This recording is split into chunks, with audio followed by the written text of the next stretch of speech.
masin ba joona suubu leen dem gaar ba jóg leen taxaw nuy sant Seyxi Falilu.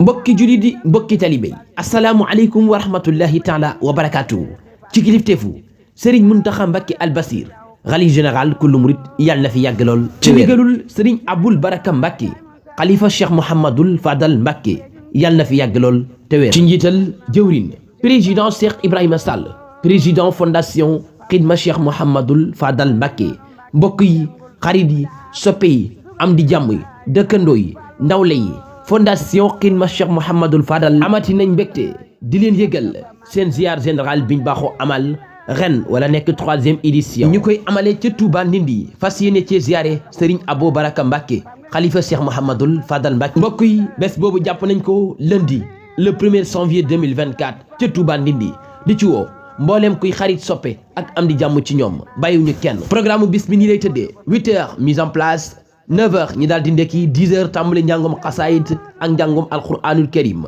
waaye nag buñ àggee ba ca 12h continuer li nga xam ne mooy animation xasaayit mi ci njàng mu neex lépp doon ay kuréel ak ay barkeelukat buñ àggee ba ci 14h daal di pause julli mën a dalal gan ñi daal di wéyandi li nga xam ne mooy liggéey bi waaye nag buñ àggee ba ci 16h ay conférence dana fa am cëwrin itam yëkkati kàddu buñ àggee ba ci 17h daal di julli dem ziyaare ji ki nga xam ne mooy Cheikh Aboul Baraka Mbacké xalifa Cheikh Mouhamadoul Fadal Mbacké fondation Xidma Cheikh Mouhamadoul Fadal di ñaanal mbooleem ku fa teew te di gan yàlla nga ko teewe waat déwén waaye nag di soññi ak a ñaaxaat membre yi fépp fu ñu nekk ci àdduna nañ ñëw fekkee ziar boobu képp kuy ñëw itam na nga sàmmanteeg war may bërëb bii di Touba surtout ndigal yi nga xam ne sëriñ bi jël na ko joxe ko ba am ñu ngi ko dénk ñu koy saytu fondation Xidma Cheikh Mouhamadoul Fadal bàyyiwul góor bàyyiwul jigéen bàyyiwul mag bàyyiwul ndaw bés baa ngi noonu lundi 1er janvier 2024 Touba Ndindi.